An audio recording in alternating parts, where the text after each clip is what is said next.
Olá, muito boa noite, tudo bem com vocês? Sejam bem-vindos a mais essa live de oração nessa terça-feira. E como todos vocês sabem, nós estamos estudando as bem-aventuranças, o Sermão do Monte, esse que é um dos clássicos na literatura cristã, como eu costumo dizer. Estamos estudando o Sermão do Monte. E na semana passada falamos sobre Mateus capítulo 5, o verso 7, que diz: Bem-aventurados os misericordiosos, porque alcançarão misericórdia. E nessa terça, hoje, vamos falar sobre o verso 8 de Mateus 5, que é: Bem-aventurados os limpos de coração, porque verão a Deus. Mas antes, vamos orar? Deus, muito obrigado por essa oportunidade que o Senhor nos concede de estarmos reunidos, Pai, mesmo que de forma virtual, para estudarmos, Pai, a Tua Escritura. Abre os nossos corações, as nossas mentes para receber do Senhor nessa hora. Fique à vontade. Essa é a nossa súplica, no nome de Jesus. Amém. Vale lembrar também, se você tem algum pedido de oração a fazer, deixe o seu pedido no chat do YouTube ou nos comentários do Facebook, que durante a semana nós do Encontro Gênesis estaremos orando pelos seus pedidos, tá bom? Fique à vontade para fazer. Mateus 5, verso 8. Bem-aventurados os limpos de coração, porque verão a Deus. Essa bem-aventurança, irmãos, é considerada uma das declarações mais surpreendentes de Jesus em todo o seu ensino. São palavras maravilhosas e de grande importância para os filhos de Deus. E sabemos pelo contexto de Mateus 5 que esta sexta bem-aventurança, bem como todas as outras, foram exclusivamente dirigidas por Jesus aos seus discípulos. Elas se referem a todos os crentes que fazem parte do reino de Deus. Todas elas expressam duas coisas. A primeira, os diferentes, mas ligados, conectados aspectos do caráter dos súditos do reino de Deus. E a segunda, ligada ao caráter, está a verdadeira e eterna felicidade desses súditos. E com relação à sexta bem-aventurança, os crentes são aqueles que têm o caráter espiritual da pureza de coração e são verdadeiramente felizes porque somente eles verão a Deus. Talvez ao se deparar com essa bem-aventurança, deve ter surgido algumas perguntas, alguns questionamentos na sua mente. Do que realmente Jesus está falando aqui? O que significa para mim, como crente, ser puro de coração? Será que eu posso ver a Deus? Jesus afirma que sim, mas em que sentido eu verei a Deus? Bom, em primeiro lugar, irmãos, vamos atentar para o caráter da pureza de coração que o Senhor requer dos seus discípulos. E depois vamos tratar da felicidade dos puros de coração, que é ver a Deus. O caráter dos puros de coração.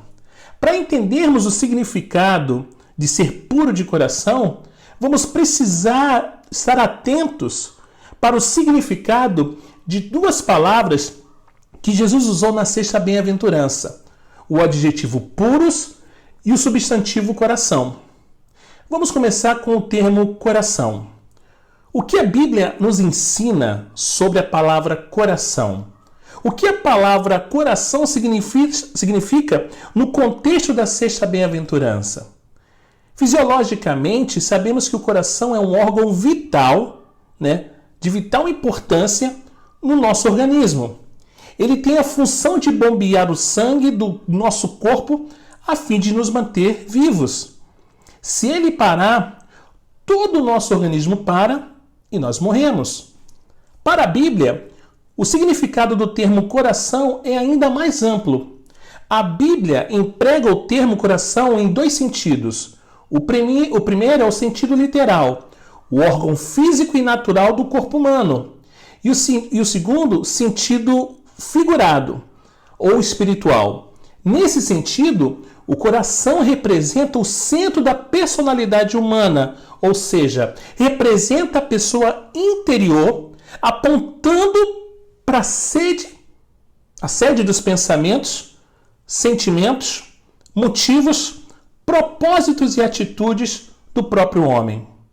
Em Provérbios capítulo 4, verso 23, lemos o seguinte: sobre tudo o que se deve guardar, guarda o coração, porque dele procede as fontes da vida. Os versos seguintes falam de palavras, pensamentos e atos. O coração, portanto, é a fonte interior do homem de onde fluem sentimentos, pensamentos, desejos, motivos e ações. É nesse sentido espiritual que Jesus usa o termo coração na sexta bem-aventurança. E quando fala dos puros de coração, ele está se referindo àqueles que têm um interior puro. Isto é, aqueles que têm pensamentos, sentimentos, desejos, motivos e atitudes puros. Agora vamos observar o adjetivo puros. Esse termo é utilizado na Bíblia em 3 sentidos. O primeiro sentido, físico ou higiênico, no sentido de limpar com água alguém ou alguma coisa de sua sujeira. A segunda, cerimonial, caracterizada por rituais de purificação externa. Deus exigiu esse tipo de purificação do seu povo lá no Antigo Testamento, especialmente dos sacerdotes. Esse tipo de pureza foi muito enfatizado pelos fariseus da época de Jesus. E o terceiro é espiritual ou moral. Pureza ética, caracterizada por um comportamento puro, que é manifesto por meio de pensamentos, motivos e atitudes puras e sinceras no relacionamento com Deus e com o próximo. Jesus enfatiza esse tipo de pureza na sexta bem-aventurança. A pureza de coração não é uma qualidade natural do homem, mas é resultado da obra graciosa de Deus na vida do cristão. A verdade é que todos nós nascemos com um problema sério de coração. E eu não estou me referindo a nenhum tipo de doença cardíaca, fique tranquilo. Mas ao seríssimo problema do pecado que herdamos dos nossos primeiros pais, Adão e Eva. Nascemos com o coração corrompido. Nossos pensamentos, sentimentos, desejos e motivos são inclinados para o mal. Vamos ler o que afirmou o profeta Jeremias, lá em Jeremias capítulo 17, verso 9? Jeremias capítulo 17, o verso 9 vai nos dizer o seguinte: enganoso é o coração, mais do que todas as coisas, e desesperadamente corrupto. Quem poderá entendê-lo? E o nosso Senhor foi mais específico ainda, lá no Evangelho de São Marcos. Vamos ler? Marcos capítulo 7, do verso 21 a 23. Evangelho de São Marcos, capítulo 7, do verso 21 ao 23. Diz assim: Porque de dentro do coração das pessoas é que procedem os maus pensamentos, as imoralidades sexuais, os furtos, os homicídios, os adultérios, a avareza, as maldades, o engano, a libertinagem, a inveja, a blasfêmia, o orgulho, a falta de juízo. Todos esses males vêm de dentro e contaminam a pessoa. Todos somos impuros por natureza. De nós mesmos não podemos nos tornar puros. Somente Deus pode nos purificar de nossa imundícia espiritual. Davi reconheceu isso quando fez a seguinte oração a Deus no Salmo 51:10. Cria em mim, ó Deus, um coração puro. Deus purifica o nosso coração por sua graça, mediante a obra de Cristo e do Espírito Santo. O sangue de Jesus derramado na cruz nos purifica de todo o pecado. O Espírito de Deus nos dá um coração novo e puro, a fim de vivermos não mais mergulhados na impureza em que nascemos, mas sim em pureza e em novidade de vida diante de Deus e do próximo. Não quer dizer que já somos totalmente puros e perfeitos e que não podemos mais pecar nessa vida. Por outro lado, o Espírito que em nós habita nos dá o sincero desejo e alegria de viver já, agora, em santificação e pureza para a glória de Deus. O Espírito, irmãos, nos capacita a sermos puros e, ao mesmo tempo, a Bíblia ensina acerca da nossa responsabilidade de purificar o nosso coração de todo o pecado. Cristo, nos dá condições de sermos puros de coração e por isso requer de nós que sejamos puros de coração. A pureza de coração exigida por Cristo para os seus discípulos é incompatível com a pureza meramente externa. Em todo o seu ensino, Cristo se opôs diretamente ao ensino e estilo de vida de um grupo judaico-religioso de sua época, os fariseus. Os fariseus procuravam ter um grande zelo pela lei de Deus. A problemática, é que eles entendiam e aplicavam essa lei de forma errada em suas vidas e na vida do povo. E com relação à pureza, eles supervalorizavam o aspecto externo, atentando para os ritos e cerimônias de purificação. Pureza para eles era algo meramente externo. O que importava era a aparência de santidade, e não a santidade íntima que flui de um coração puro. Ao valorizar a pureza exterior, os fariseus afirmavam que aquilo que vinha de fora era o que contaminava o homem. Por isso eles lavavam os copos e pratos para fazerem suas refeições. Não se juntavam com publicanos e gentios para não se contaminarem com eles e chegaram até a criticar Jesus e os seus discípulos por comerem sem lavar as mãos. Jesus foi de encontro a esse falso ensino dos fariseus ao afirmar que aquilo que sai de dentro do homem, do seu coração impuro, é o que contamina. Jesus os repreendeu duramente por causa de sua hipocrisia no Evangelho de Mateus, capítulo 23, do verso 25 a 28. Vamos ler? Mateus, capítulo 23, do verso 25 a 28. Diz assim: Ai de vocês, escribas e fariseus, hipócritas, porque vocês limpam o exterior do copo e do prato, mas esses por dentro estão cheios de roubo e de glutonaria. Fariseu cego, limpe primeiro o interior do copo para que também o seu exterior fique limpo. Ai de vocês, escribas e fariseus hipócritas, porque vocês são semelhantes aos sepulcros pintados de branco, que por fora se mostram belos, mas interiormente estão cheios de ossos de mortos e de toda a podridão.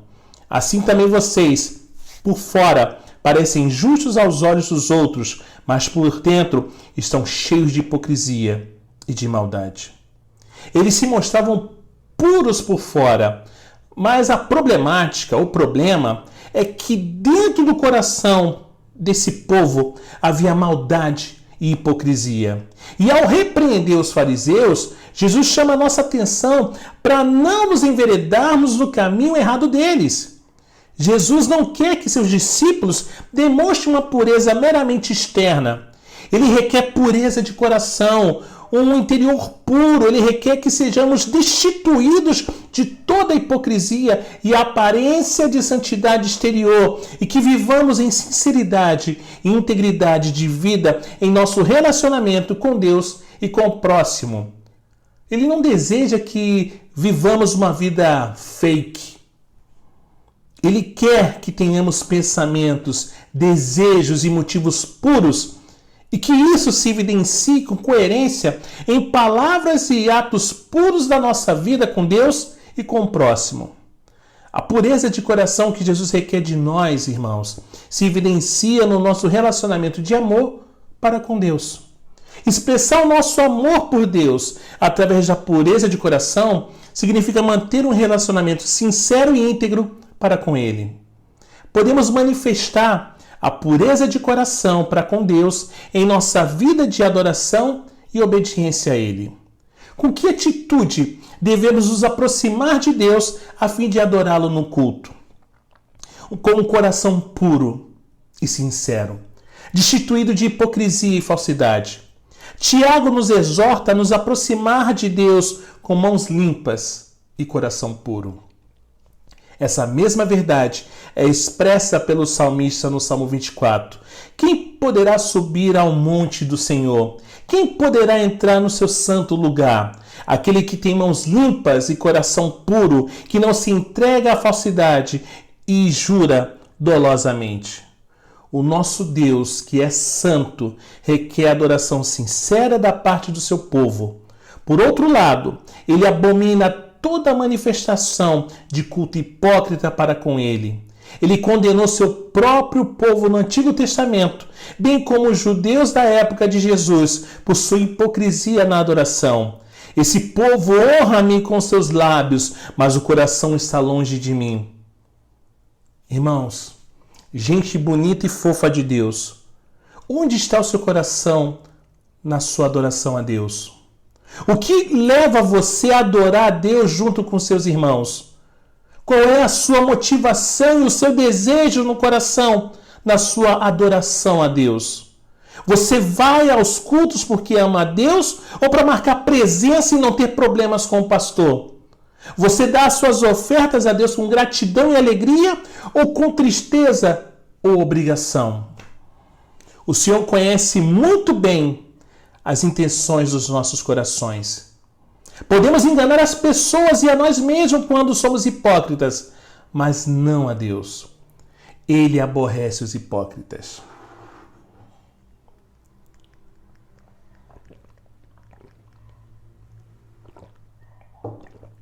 Por outro lado, ele se agrada dos seus filhos, que são puros de coração para com ele, que os amam com sinceridade.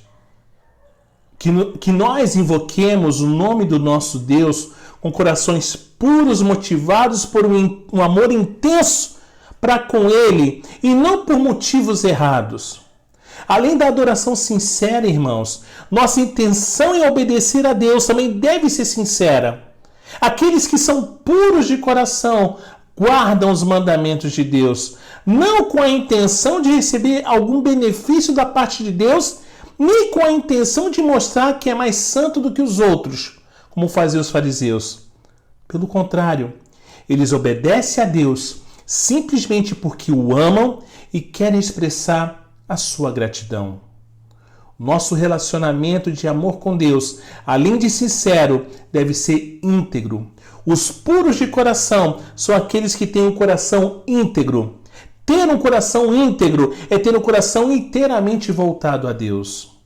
Significa que Deus deve estar no centro, não só da nossa adoração, mas de toda a nossa vida. Não existe pureza num coração que ainda está dividido entre as coisas de Deus e as coisas desse mundo. Jesus nos ensinou que é impossível servir a dois senhores e também devemos amar o nosso Deus de todo o nosso coração. Você ama a Deus de todo o coração? Ele ocupa de fato o primeiro lugar na sua vida? Então, irmãos, eu te convido a você examinar o seu próprio coração. Se existe algo que está te impedindo de amar a Deus com um coração íntegro, você deve, com a graça de Deus, deixar essas coisas e se dedicar totalmente a Deus com amor. Purifique seu coração e sirva com amor o seu Deus. A pureza de coração se evidencia no nosso relacionamento de amor com o nosso próximo. Nosso relacionamento com o próximo deve ser marcado pela sinceridade e honestidade. Sinceridade e honestidade. Não se esqueça. Nossos pensamentos, motivos, palavras e atos com relação ao nosso próximo devem ser puros, sem hipocrisia ou falsidade. Aquele que ama seu irmão terá pensamentos puros com relação a ele. Ele não possuirá pensamentos cobiçosos, invejosos ou odiosos para com seu próximo. Aquele que ama seu irmão proferirá palavras puras em relação a ele, palavras úteis para a sua edificação espiritual. Também nossos motivos e atos serão puros se de fato amarmos o nosso próximo. A pureza de coração deve se fazer presente em todas as esferas do nosso relacionamento social. Isso é, igreja, família, sociedade. Na igreja temos de nos relacionar com nossos irmãos com toda a pureza. Os irmãos que são puros de coração viverão em união e amor uns para com os outros. Nosso relacionamento familiar também deve ser marcado pela pureza de coração.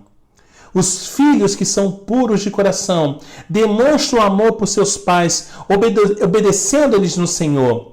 Os pais que são puros de coração educarão seus filhos nos caminhos do Senhor. O marido que é puro de coração viverá em fidelidade e amará sua esposa, assim como Cristo amou a igreja e se entregou por ela. A esposa que é pura de coração será fiel ao seu marido e se submeterá a ele como seu cabeça. Glória a Deus. Os empregados são puros de coração quando fazem seu trabalho com honestidade e sinceridade de coração.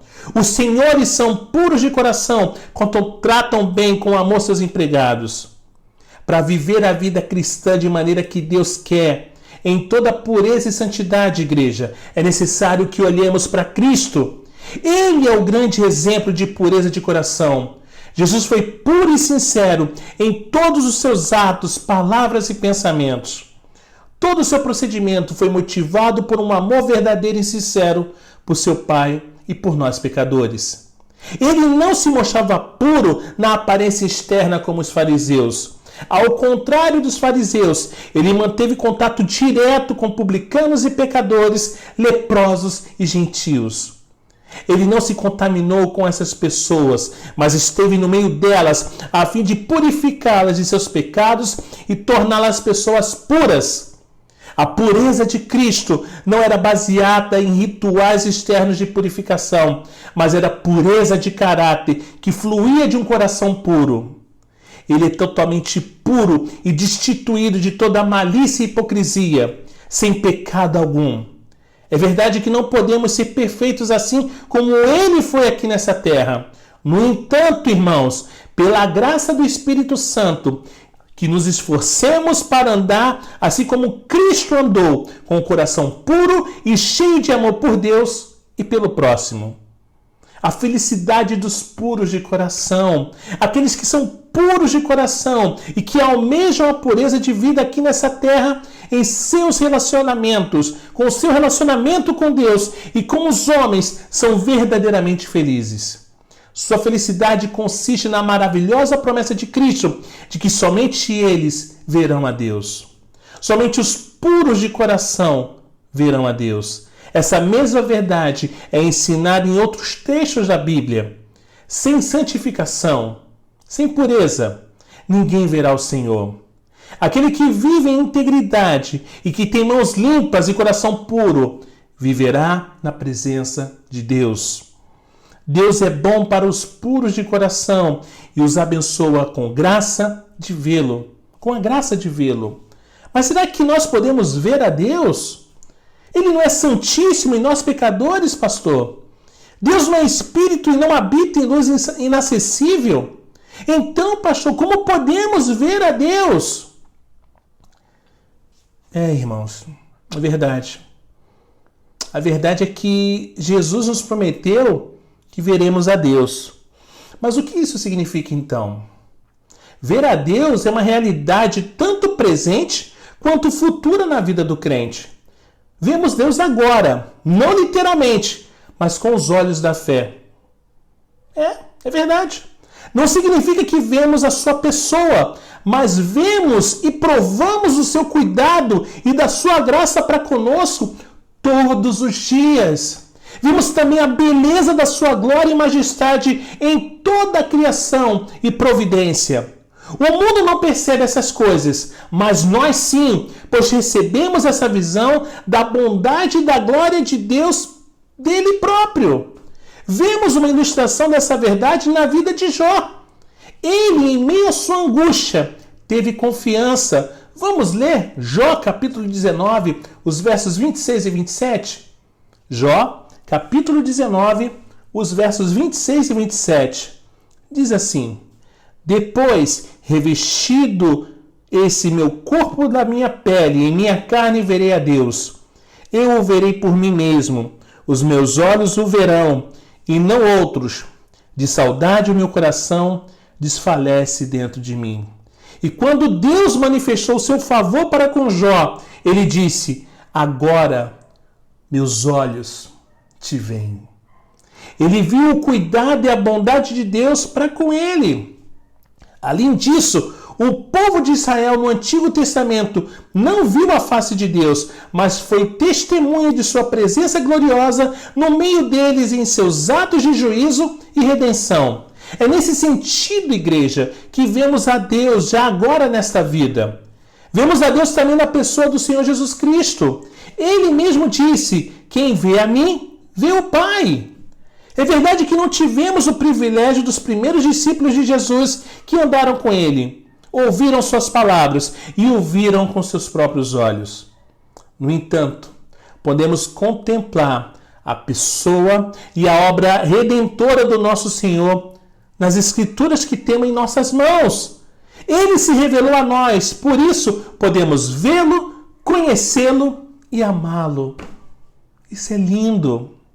Além disso, veremos o Senhor na glória por vir. O cumprimento pleno da promessa de ver a Deus se dará no futuro glorioso. O próprio Jesus pediu ao Pai por sua igreja o seguinte em João capítulo 17, verso 24. Pai, quero os que me deste estejam comigo onde eu estou e vejam a minha glória, a glória que me deste porque me amaste antes da fundação do mundo. Isso certamente acontecerá. Haveremos de ver o Senhor como Ele é em sua glória. No último dia, o nosso glorioso Salvador virá nas nuvens com poder e majestade, conforme nos prometeu, e todo olho verá. Veremos o nosso Salvador e nos alegraremos com sua presença. E somos certos de que vamos viver na sua presença gloriosa, em comunhão íntima com Ele e também com nosso Pai por toda a eternidade. Aleluia! Você já parou para pensar nessa maravilhosa promessa de Cristo?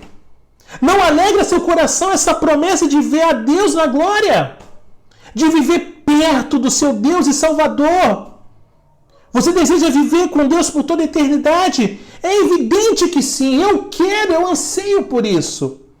Mas você sabe quem habitará com o Senhor em sua eterna presença? Quem há de morar no seu santo monte? Somente aqueles que foram purificados no sangue de Cristo e renovados pelo Espírito Santo. Aqueles que têm um coração puro e vivem com sinceridade e integridade em seu relacionamento de amor com Deus e com o próximo.